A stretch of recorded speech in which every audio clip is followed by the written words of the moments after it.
mas está acontecendo. A gente tem que reconhecer que há um avanço, que o Rio está se empenhando em avançar. Mas a ideia era a integração do ônibus com o metrô. Mesmo sistema, só que os veículos seriam diferentes. E isso é como seria na paisagem do Rio de Janeiro. Agora, veja um detalhe. Há 30 anos atrás, nós propusemos o vaporeto na Barra da Tijuca, porque o rio tem uma massa líquida enorme que acompanha o mar. E essa massa líquida é toda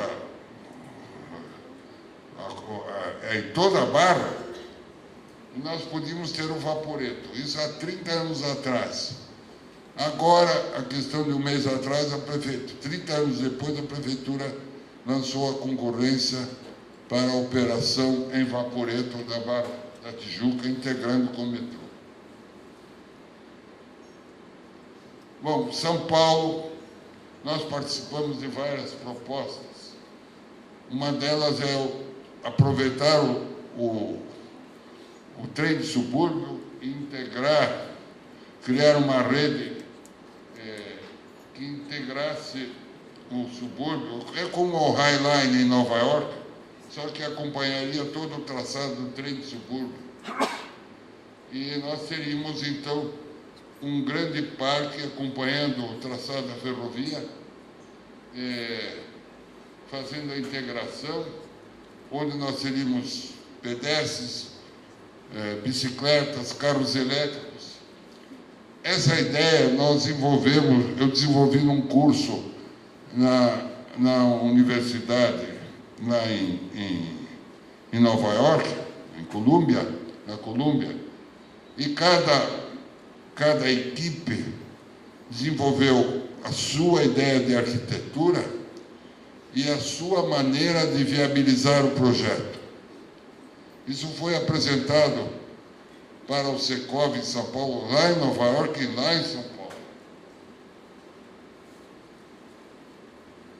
Mas, o princípio, nós chegamos a trabalhar em São Paulo, propusemos uma rede integrada de transporte.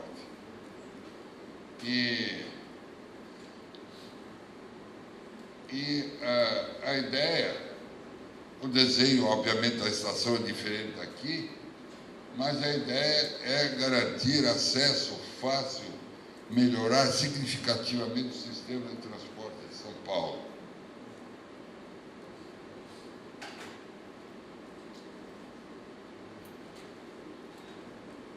Estava indo também. É que São Paulo é mais congestionado.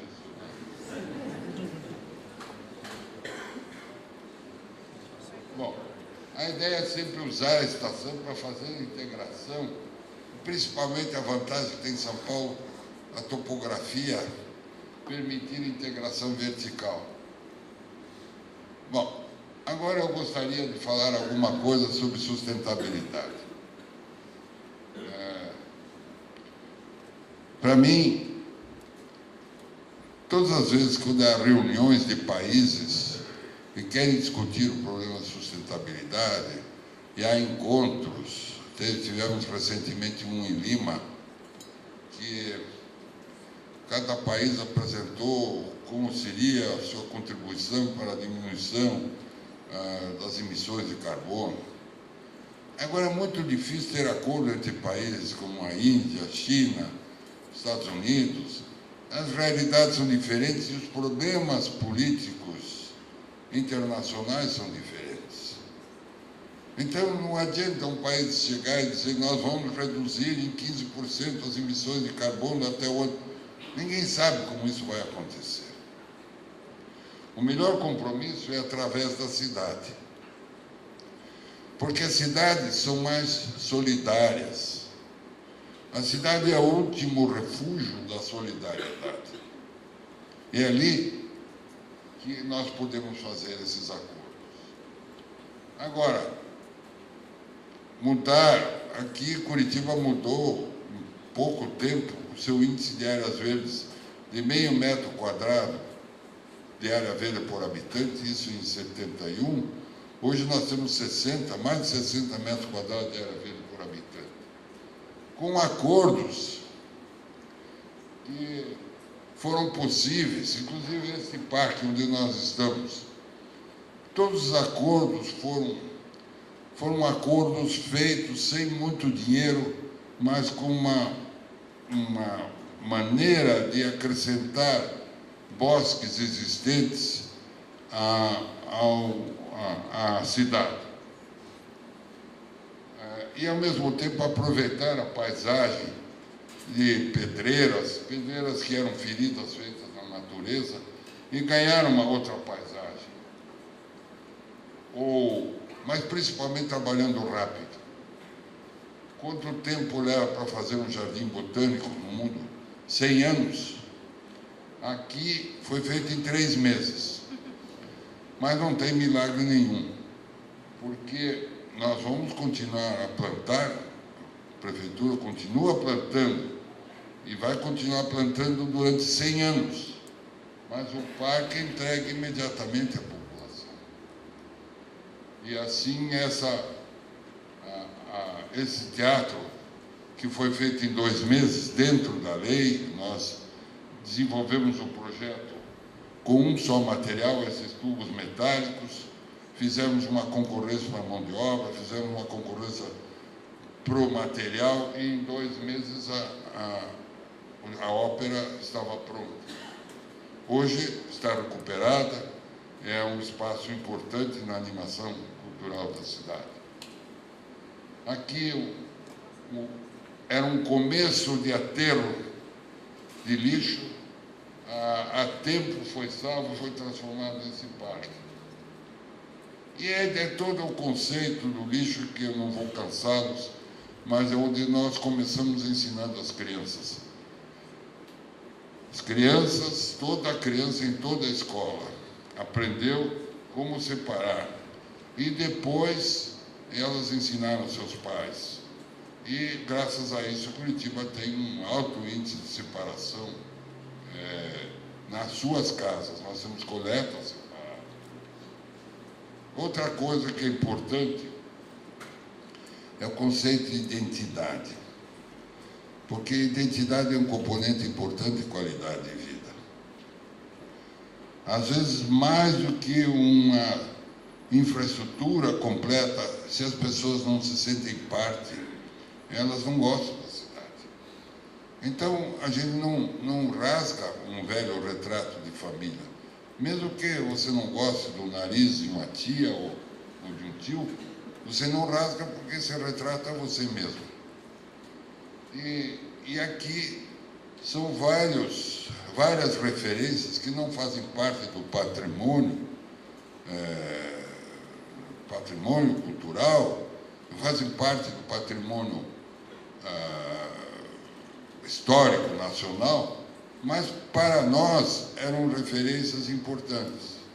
Esse é um teatro, era um antigo depósito de pólvora, foi transformado num teatro, e assim, grande parte da cidade. Aqui é o centro histórico, que tem mais influência alemã, a história da área de pedestres, isso é uma história conhecida. Um memorial da cidade que conta a história. E aí, nos 300 anos, nós procuramos homenagear a contribuição étnica da nossa população. Então, nasceu o portal alemão, o portal italiano, o bosque ucraniano, o bosque polonês, o bosque japonês, o bosque alemão. E aí nós tivemos que parar com o programa, porque nós temos gente de todo lugar aqui. Do Kurdistão, da Zacaquistão, enfim, não haveria recursos para tantos parques e portais. Bom, eu quero só colocar em discussão isso que está escrito aqui. Um exemplo de como se pensa mal o problema do carro nas nossas cidades. Em 2014, São Paulo tinha uma frota de 5 milhões e 160 veículos. Cada carro ocupa 2 vagas no mesmo dia, uma em casa e outra no local de trabalho. Assim, é possível dizer que cada automóvel ocupa na cidade, além da área de circulação, uma área de 50 metros quadrados, o que equivale à área de uma residência popular ou de um local de trabalho. Então, se essa área, ou parte dela, pudesse ter seu uso convertido, nós teríamos a possibilidade de se integrarem à malha urbana até 5 milhões de casas ou locais de trabalho, ou uma mistura disso.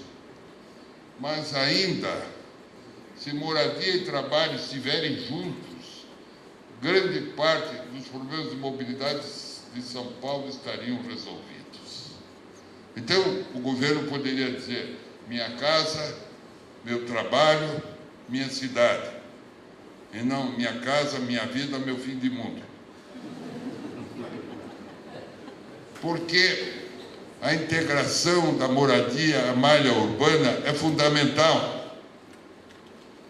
Fundamental. Então, hoje, por que o custo da habitação é muito caro no Brasil? Porque o carro custa 50 metros quadrados. Eu sempre fui coerente, eu nunca tive garagem. Esses 25 metros quadrados, eu preferia dedicar às minhas filhas. A outra coisa, a exigência de estacionamento. Está na hora de tornar o problema de estacionamento livre. Quem quiser faz, quem quiser não faz. Não obrigar a cidade a se render para o automóvel. Quer dizer, devia ser facultativo. Porque o que o está encarecendo o custo da moradia. Você sabe onde que é a moradia de mais baixo custo no mundo? Em Paris. Você pode comprar um pequeno local para moradia num bom quartier, é claro, por 130 mil euros. Como? É claro que a moradia tem 12 metros quadrados. São os antigos chambres de bonne, antigos quartos de empregada. Mas eles não... o café, o restaurante, a vida social do país está na rua.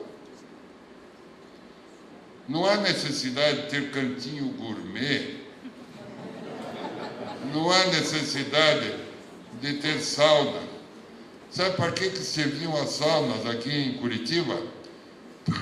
Para guardar o carvão para o churrasco. Então, tudo isso é dinheiro jogado fora. Nós estamos encarecendo o acesso à moradia, o acesso à cidade.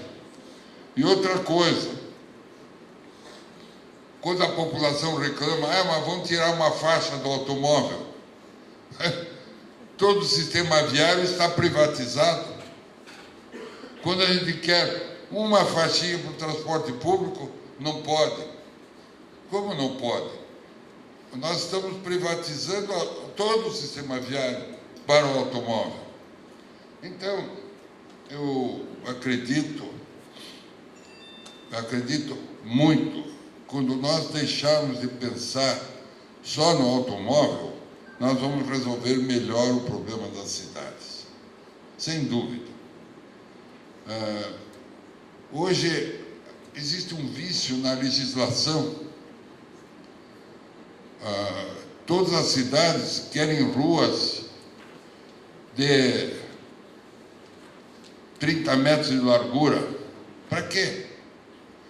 A nossa legislação de moradia em Curitiba era assim, tinha que ter um recuo de 5 metros. Por quê? Porque um dia nós vamos precisar alargar a rua. Isso não é previsão, isso é falta de previsão.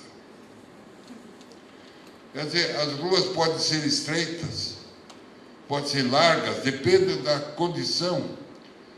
Você vai numa cidade em Roma, tem ruas de 5 metros de largura, passa o carro, passa a bicicleta, passa o pedestre e tem um pedacinho de mesinha ainda do lado do restaurante. Quer dizer, chega de pensar no automóvel. O automóvel é o cigarro do futuro. Agora, nós vamos ter o automóvel.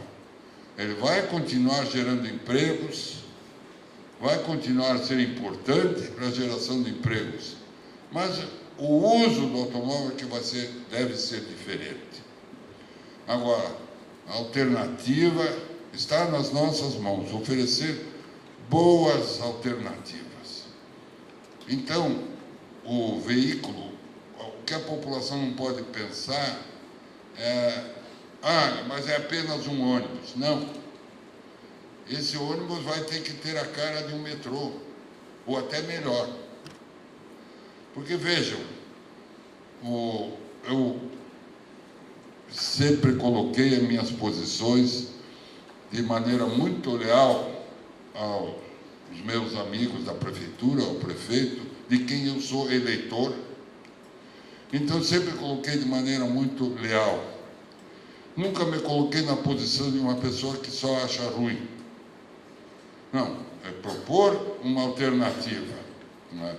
Então, a alternativa do metrô não é a solução, por várias razões. Primeiro,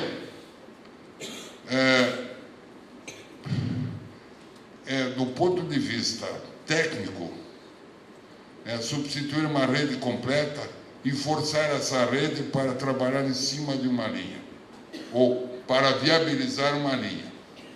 Primeiro. Segundo, vai levar muito tempo para construir. Mas isso é perfurando. Não é, porque as estações vão existir. Isso vai interromper. E qual é o sistema que vai ser operado durante os 10 anos de construção? Depois, outra dificuldade, o custo da obra. O custo já está em 5 bilhões. Já se sabe que tem um custo de 9 bilhões. Não é com... O governo federal hoje não tem dinheiro. O governo do estado não tem dinheiro, a prefeitura não tem dinheiro. Essa ilusão, eu não sei porquê. Aí não, mas o governo federal...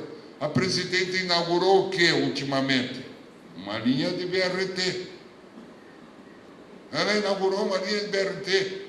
Então, essa história de que a presidenta só aceita metrô, não é verdade. Ela aceita boas soluções, deve aceitar, o governo deve aceitar boas soluções de transporte público.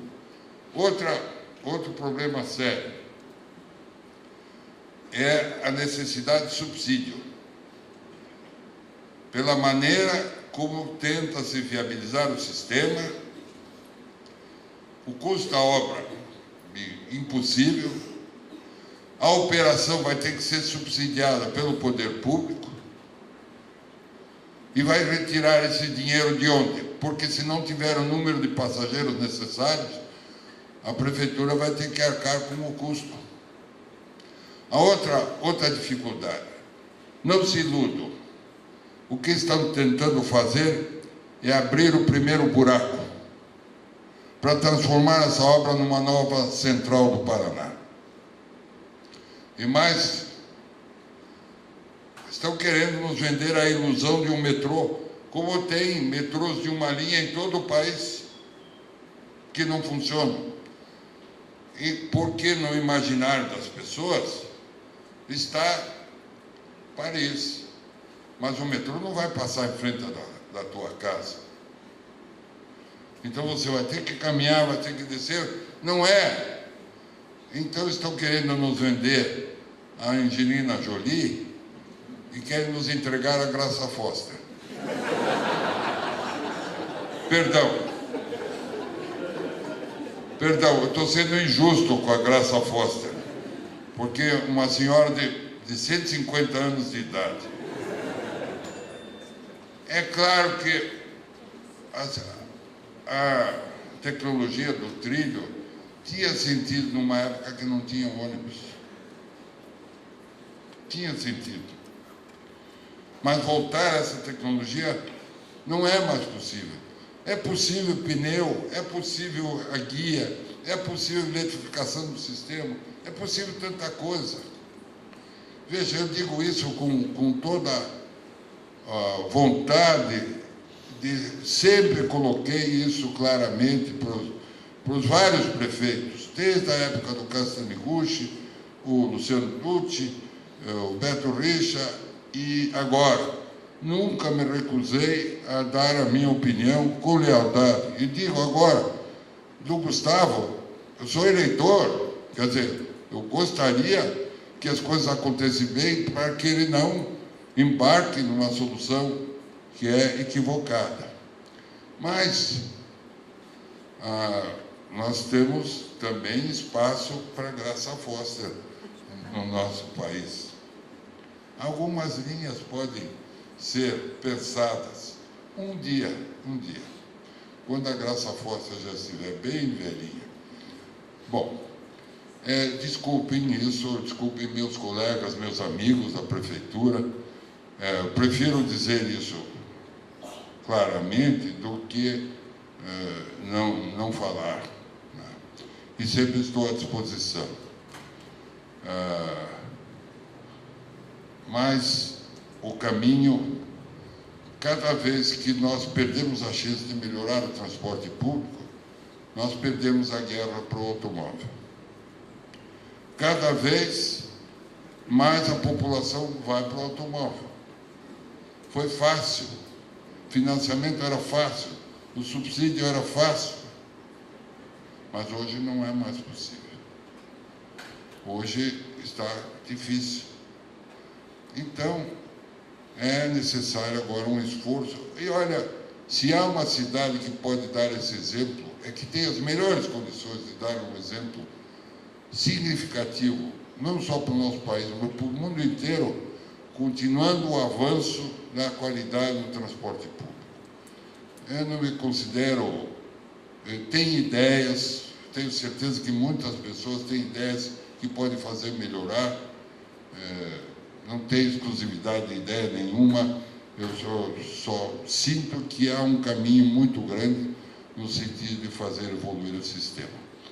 Vejo com bons olhos, cada vez que é dada prioridade ao transporte público. Linhas novas, às vezes não é possível, é só uma faixa pintada, tudo bem. Caminho para a bicicleta, ótimo. Então, são passos que sempre vão dar uma condição de melhoria do transporte público na nossa cidade. Quanto mais isso acontecer, melhor.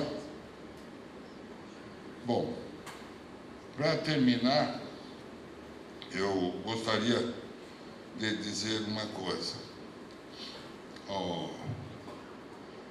A evolução do automóvel vai acontecer, eu não disponho de, mas num mundo que a tecnologia está caminhando tão rápido, que você pode carregar,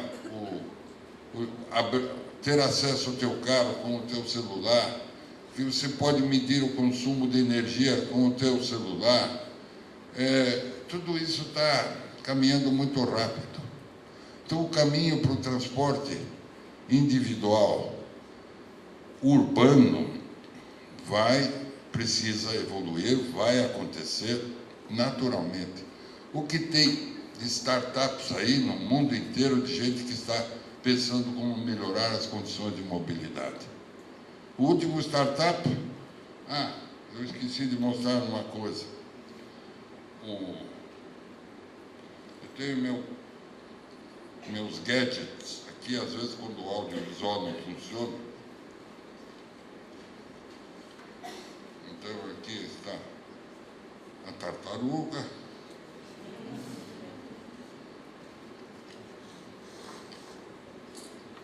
O carro. Mas tem um caminho de sustentabilidade muito importante, que é o smartwatch. Ainda ele não está respondendo como deve, porque você é obrigado a ter o carro já se decompôs, mas não faz mal. Não, esse é o meu smartwatch. A sustentabilidade importante vai ser medir a relação entre o que se poupa e o que você desperdiça. E isso é necessário compromisso das cidades e das populações. Então, você vai poder ter um relógio que vai medir a relação entre o consumo, porque o consumo de água é facilmente mensurável, o consumo, o que você poupa e o que você desperdiça, e energia também. Isso vai abrir caminho para um compromisso pessoal das pessoas com as suas cidades e com a sua sustentabilidade. Muito obrigado, e muito obrigado pela sua atenção, e até a próxima oportunidade. Obrigado.